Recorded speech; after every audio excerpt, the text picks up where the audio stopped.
morning, everyone, and welcome to chapter 6 of Nehemiah. So if you can turn to your Bibles there or on your YouVersion Bible app, chapter 6. We're going to talk about Nehemiah's persistence, this particular chapter. And I remember when I was a kid, I had two really important dreams that I eventually gave up on. Now, I don't know if you've ever had any dreams that you've given up on, but I had two big dreams that I gave up on pretty early in life. The first was I wanted to have a house with a pool on the moon. Somewhere between third and fourth grade, I realized that was a little impractical. It wasn't going to happen. So I gave up on that dream. If I had stuck to it, who knows where I'd be today. The other dream I gave up on pretty early on in life was being a Harlem Globetrotter. Come to find out, you really have to be good at basketball, and I didn't have the right genetics. But otherwise, I think I would have been a great Harlem Globetrotter. This is something that I did not give up on as a kid. When I was maybe 7 or 8 years old, about 20 years ago, yeah, some of you got that. No, it was more than 20 years ago. I remember falling in love with Bruce Lee, wanting to be just like him.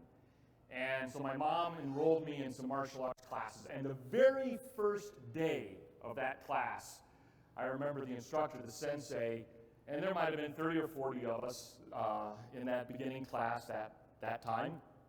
And I remember him saying very clearly, every one of you will fail at getting your black belt. Not one of you will stick to it. Not one of you will go through all the pain, all the difficulties, all the time commitments. He goes, less than 1 out of 1,000 new students will stick to it. Well, I had such a desire to be like Bruce Lee that over the next 10 to 15 years, I saw student come and student go, come and go, come and go, and I stuck with it. And at the end of that, I actually got my 3rd degree black belt, so that was 3 belts above the black belt. And I remember that sense of accomplishment of remembering what Roger had said at the very beginning of that first class, none of you will make it. I said, I am going to make it. And I know that you have had those kind of experiences in your life too. Whether it's a relationship that you said, I need to stick this out. I'm going to make it work. Whether it was school, I'm going to make sure I get my degree and get a job afterwards. There are a lot of things that we have stuck to in order to see something accomplished in our lives. The Christian life is very similar. There are a lot of things that God calls us to pursue. He calls us to pursue peace with one another, love towards one another, sacrificial giving towards one another, serving one another. And it is hard at times to stick to it because we get tired. We realize I don't have those gifts and talents that I thought I did have. It's not recognized or understood by the church. And we can just simply give up. So I want us to look at Nehemiah today in chapter 6, already seeing that there is tremendous opposition that he faces from outside the walls and inside the walls. If you did not hear last week's sermon on chapter 5, I encourage you to go to YouTube or Facebook and look at that sermon because it is eye-opening how Satan uses people we call friends to sometimes attack us.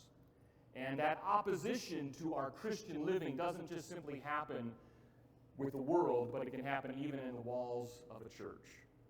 And Nehemiah overcame that.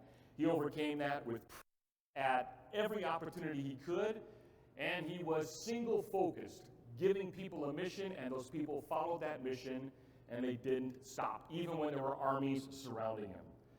And so today we're going to look at even more opposition that Nehemiah faces, and we're going to see how he overcomes that opposition, encourage ourselves to overcome the oppositions we face, to strive towards the goal that God has called us to be as individuals and as a church. It starts out in Nehemiah chapter 6, 1 through 4. Let's read those together. When the word came to Sanballat, Tobiah, Geshem, the Arab, and the rest of our enemies that I had rebuilt the wall, and not a gap was left in it, though up to that time I had not set the doors and the gates. Sanballat and Geshem sent me a message. Come, let us meet together in one of the villages on the plain of Ono. So at face value, you think maybe Nehemiah is completely won. His enemies now want to have truce. It just so happens Ono, that valley and that plain, is in like the middle of Samaria and the middle of all of his enemies, like the middle of the town. And there was no way that Nehemiah was going to put himself in that danger. God reveals to him, but they were scheming to harm me. It was a ploy. It wasn't a real truce. It wasn't a real, let's get together and talk about our differences. But he knew, God revealed to him, their heart and their intent was evil and wickedness. So Nehemiah, in verse 3, I sent them messengers to them with this reply. I am carrying on a great project and cannot go down.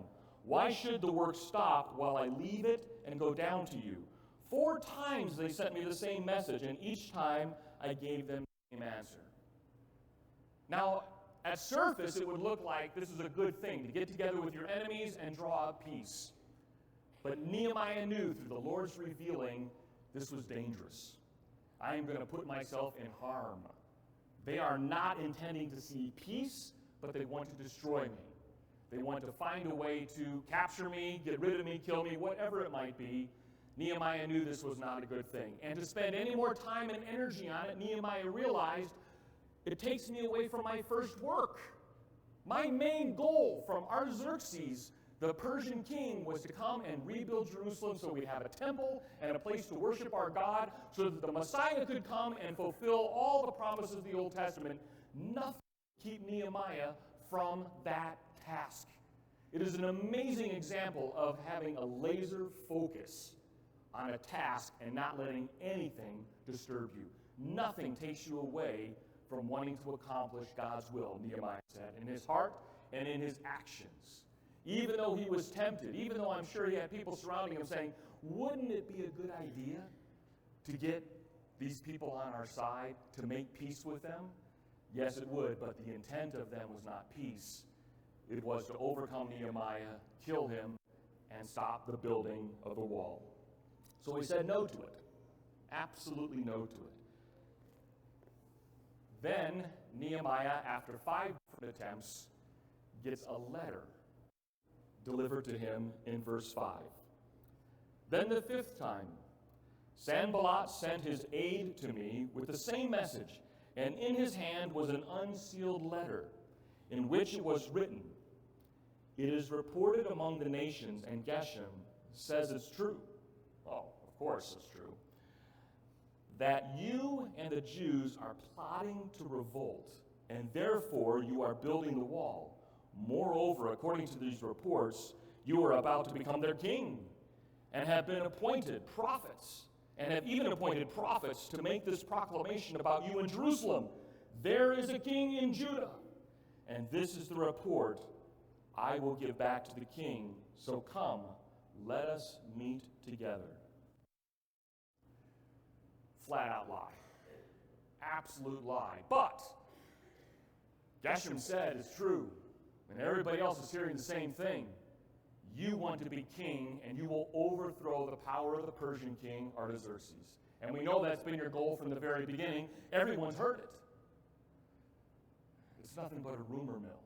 It's nothing but bold-faced lies to get Nehemiah to stop, spend energy and effort in dealing with the liars. They want to do nothing but cause trouble. Now, this is not part of Nehemiah's character. Nehemiah, from the very beginning, told Artaxerxes, hey, I want to go to Jerusalem, rebuild the wall, rebuild the temple so we can worship our God, not revolt. There's been nothing in Nehemiah's character for the first 5 chapters that indicates he wants to be king. He does not want to be king. He was a cupbearer for the king. He knows what life like a king is like, and I'm sure he wanted nothing to do with it. But he had a goal. I need to restore my land so that my God can be worshipped in his temple again, and my people can come back and worship him, and we can await the coming of the Messiah. You see, Sanballat and Geshem couldn't get Nehemiah to leave the safety of Jerusalem, the walls and the protection there. So they think to themselves, let's attack his character.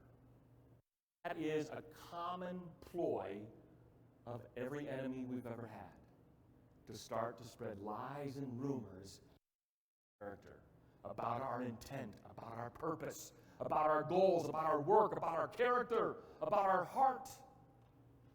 It's happened to everybody, hasn't it? It's everybody, right? Someone has lied about you. Someone has said something behind your back to tear you down, to destroy whatever work you might be doing or whatever relationship you might have, whether it be in grade school, high school, junior high, and even adult life. It happens. It even happens in the church. It even happens at work. It happens to everyone. It even happened to Jesus himself. Oh, you're hanging out with sinners. You must be one of them.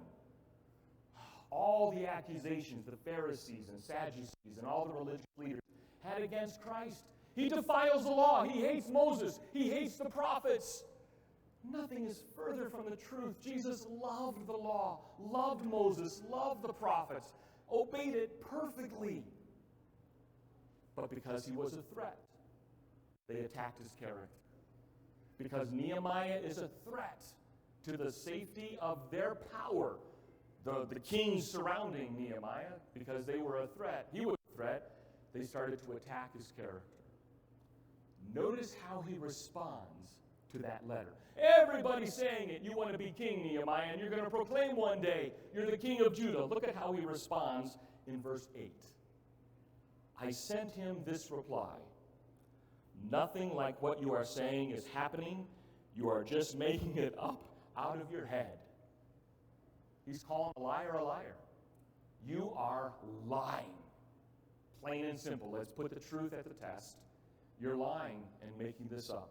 He goes on and further and says in verse 8, they were all trying to frighten us, thinking their hands will get too weak for work and it will not be completed. See, that was the goal of the enemy of Nehemiah.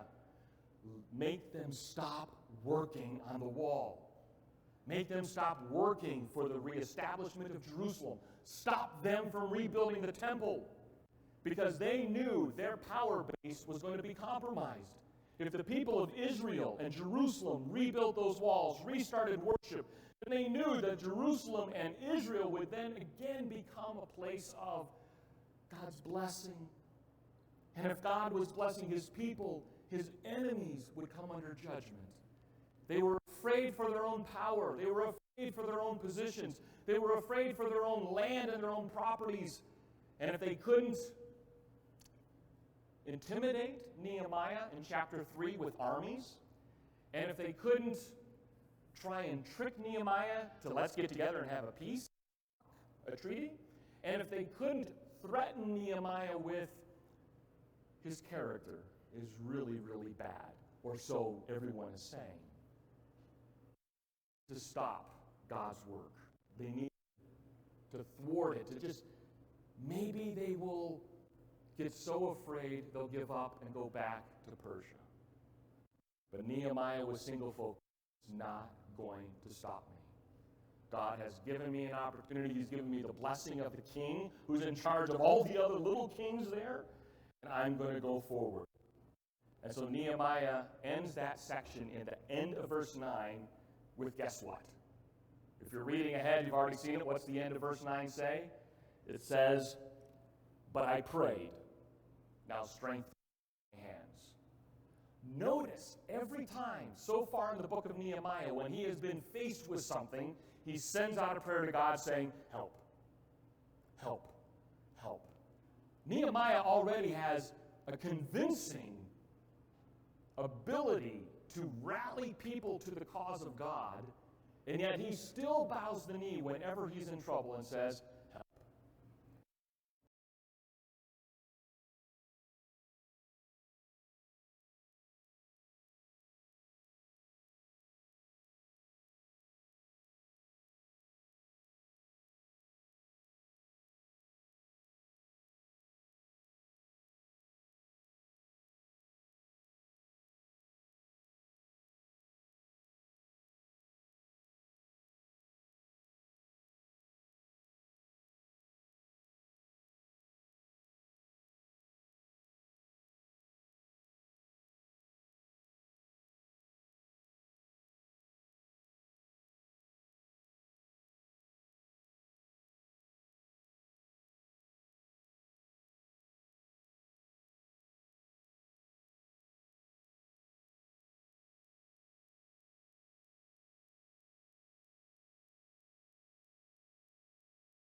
success.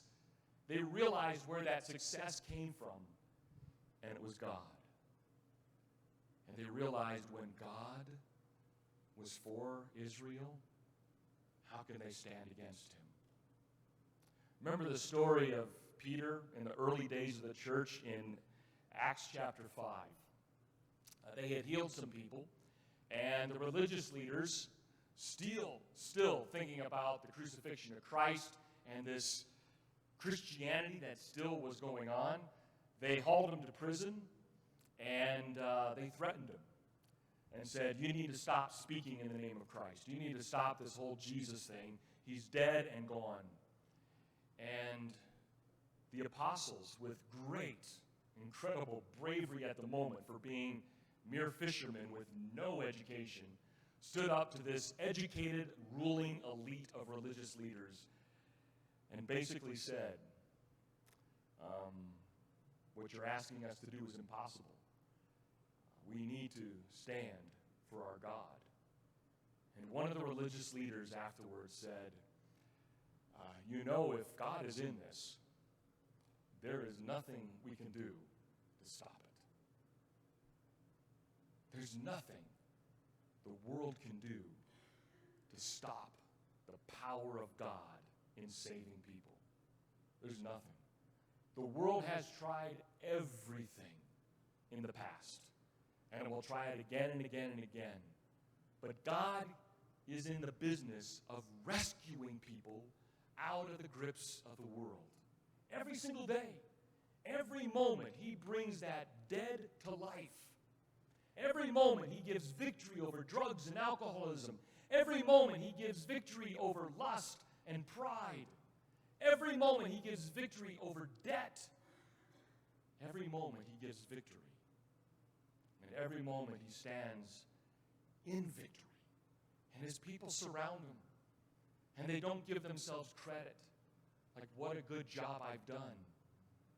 But they acknowledge with humility the greatness of their God, who's given them victory after victory. Nehemiah lived that, so when his enemies saw success, they knew exactly who was to blame for it. In their mind, it was God. And if God was for them, they could not stand against him. They're fighting God now, not just a cupbearer who had a very privileged life living with Artaxerxes. They weren't dealing with a warrior king. They were dealing with God himself. So they realized that the work had been done with the help of God.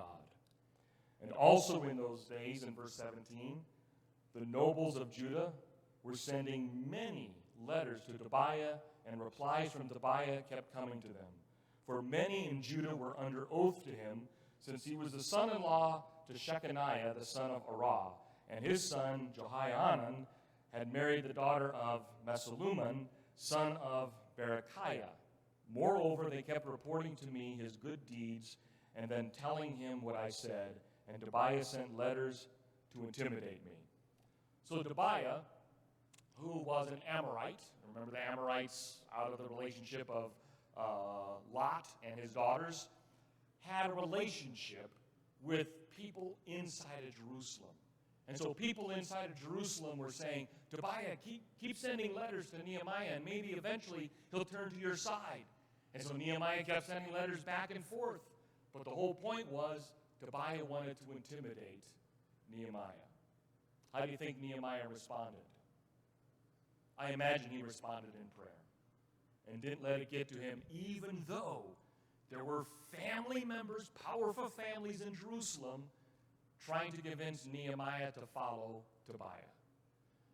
But Nehemiah would have nothing to do with it. Nehemiah said, it's just trying to intimidate me. My goal is to pursue the rebuilding of the wall, the establishing of the temple, so that worship can begin again, and that the Messiah may come and take all of this suffering away from his people. Now, there's a few things that we can take home with this. The first is our work, our service, our volunteerism needs to be done with God in mind. It can't be done with wishing that we had a plaque in our honor. It can't be. But our service and our work for God's kingdom has to be done for him. Not for anyone else, but for him and him alone. Nehemiah faced a tremendous number of character assassinations. And yet, with all that opposition from the foreign armies to his own priests and prophets in the city, to powerful families in the city, he never was intimidated and kept forward with the work that God had called him to. He did not give up. It is so easy for us to give up on things. You know the number of times I've given up on going to the gym? Tremendous number of times. Do you know how many times I've given up on trying to eat healthy? Oh, yeah, good intentions at the beginning of the year, good intentions a week or two before visiting the doctor, great intentions. But we give up on so many things. Nehemiah, maybe Nehemiah gave up on some of those things. But when it came to the important thing in his life, the calling that God had given him, he did not give an inch. Didn't give an inch. What an encouragement. So how do you think future generations will view us as a church, as Calvary? Will they praise our loyalty to God, or will they see us cave into pressure in giving up on what God is calling us to accomplish? It became real all of a sudden. What will future generations think of us? That we caved? Or that we continually reached out to God, said, strengthen me as we move forward? And so the reasonable question is, well, what do you think God is calling us to do? What has God called us, Calvary, to accomplish for his kingdom? I'll tell you, it's not rebuilding a wall. Okay, that's not what God's called us to do. God has not called us to rebuild his temple. God has not called us to establish sacrifices again. I know pretty well that God's not called us to go to Jerusalem and do any of those things. So what has God called Calvary to do? And I would say it's the same thing he's called every church to do. And that is to reach out to the world around us and show them God's power and love through our lives, not preaching at them necessarily, but living it in front of them. And where we have opportunities to share with them God's truth on every topic that God has talked about. It's okay to talk about all these different topics that society is tearing the church down over, and stand and say, this is what God's truth is. And I'll prove it's God's truth because I live it. It's reaching the world for Christ. And it's living a mature faith for Christ. It's reaching Pueblo and living the life. It is being disciple makers here in our own community first. And then to the outstretched worlds that await us in foreign countries. Are you up for that task? The world will ridicule you.